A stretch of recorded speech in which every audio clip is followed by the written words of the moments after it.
Today on DC News Now. A wintry mix blasts the DMV, giving some kids in the area a snow day. We'll have more next. Plus, meteorologist Damon Matson is just how much snow hit the region.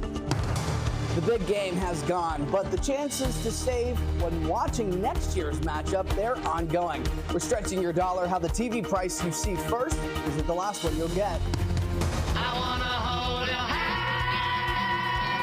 From Abbey Road to D.C., remembering the Beatles' first performance in the district 60 years ago. And close call caught on camera. How this D.C. woman was able to get out of the way with seconds to spare. Plus, the Washington Commanders have their new head coach meet the new staff to help Dan Quinn. You're watching the station covering all of the DMV. This is DC News Now. And good afternoon, and thank you for joining us for the news at noon. I'm Mark Hall. We're climbing our way out of a wintry mix that hit our region, and meteorologist Damon Matson joins us with the latest check on the forecast. Damon, the sun is shining. Does that mean that we're moving forward? We sure are, my friend. Yeah, that snow and rain, that mix we had across the region, it is now over with. So we can look forward to quieter conditions this afternoon. But what a sight it was out there earlier this morning as we dealt with some of this wet snow that fell across much of the region. Thank you to our viewers, Mark, James, Joseph, and Catherine here. You see all the different views from Glendale, Maryland into the district. That snow coming down and then back over even toward Virginia as well. This snow was quite the sight indeed as we went throughout much of the morning, sticking in some locations, others not quite so much, including in DC. But where that snow did stick, well, it was elevation dependent as to who had the higher totals. Here's a good look across the state of Maryland. Anyway, you head out toward Garrett County, Grantsville there, 7 inches did fall. But then as you went off to the south and east, well, Sibyllesville, the higher terrain in Frederick County, still picked up 4.5 inches. But how about Damascus?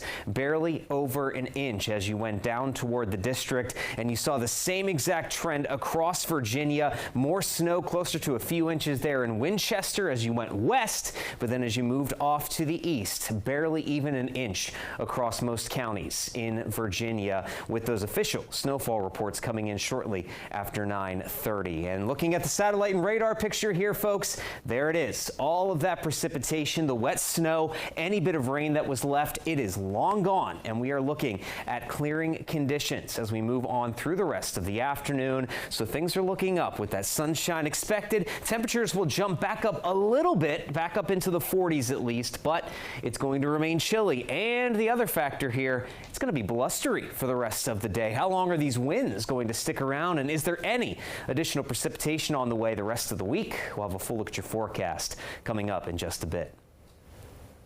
All right, Damon, thank you. And we'll be following this wintry mix all morning, and now we're no longer have to worry about it this afternoon. But our Candace Cole is in Loudoun County, and she caught up with some folks who were trudging through the rain and snow a little bit earlier.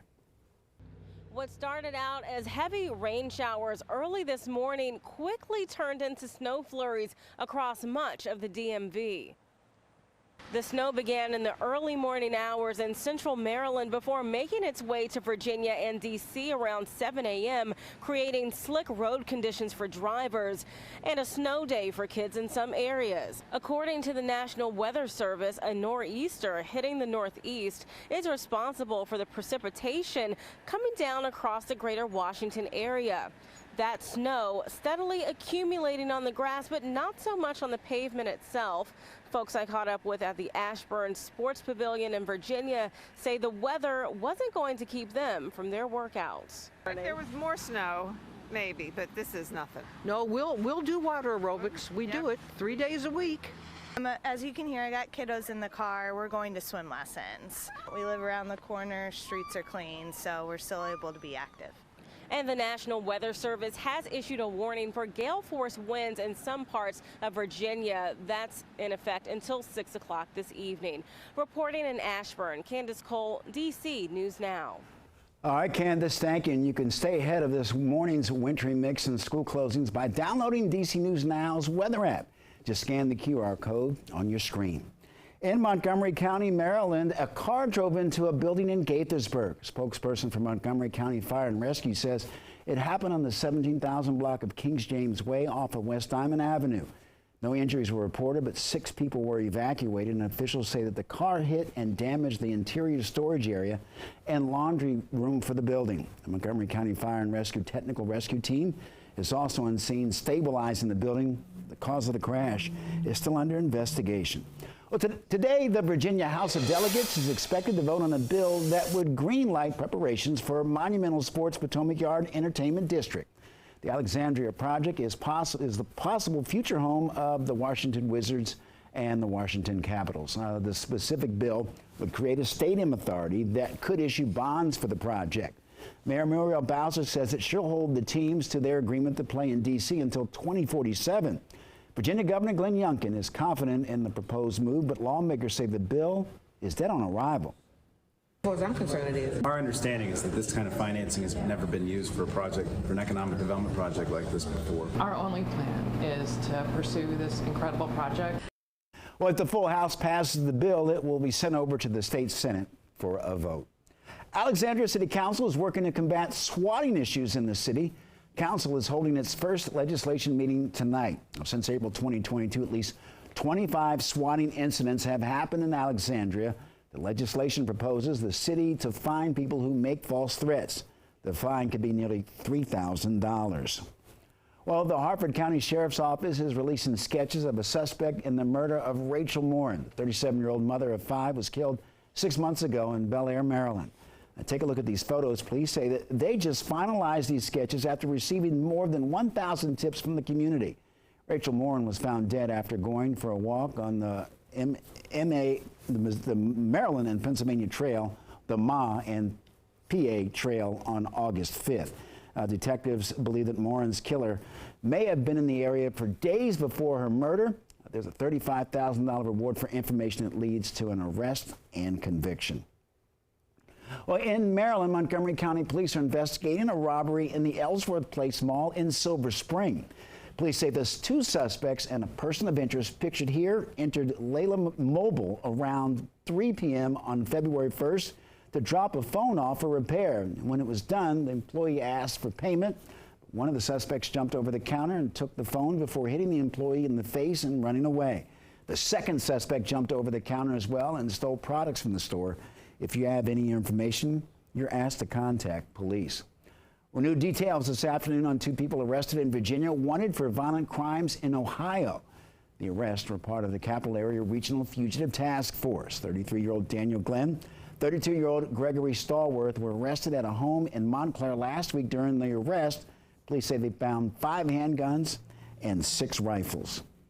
Well, Metro is asking riders to provide feedback on their potential budget cuts. So the cuts include a fare hike, getting rid of more than 80 bus routes, and decreasing service on all lines. This all comes as Metro faces a budget shortfall caused by inflation and slow ridership recovery. Riders can take a survey available on the Metro website. They can also attend public hearings throughout this month. Well, the big game may be over, but you can still score super savings on a new TV.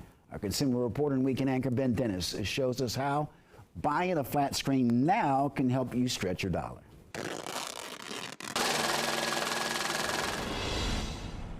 Now may be a great time to score deals on a new TV. Time surrounding the Super Bowl just before President's Day. Well, those sales can usher attractive prices. But as we found, the first price you see isn't always the best you'll get. And some retailers won't meet you in the middle to price match. To score a touchdown on TVs, look no further than your phone. Since many new models launch in March and April, according to Forbes, prices on last year's tech is likely less. Suppose that some sort of product that's been sitting there in inventory.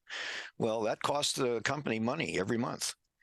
So they may want to get rid of that thing. Among most popular purchases lately, Angie's List says 65-inch screens. Here's one at Best Buy with 4K for $1,599. We price checked elsewhere. Walmart is comparably priced, but their warranty is significantly cheaper there. $211 less than Best Buy for 5 years of coverage. So with all of this information in mind, after we price checked, we're going to call up Best Buy, see if they can get us a deal that's closer to what Walmart's offer is. So a representative at Best Buy tells me that they do not price match on warranties.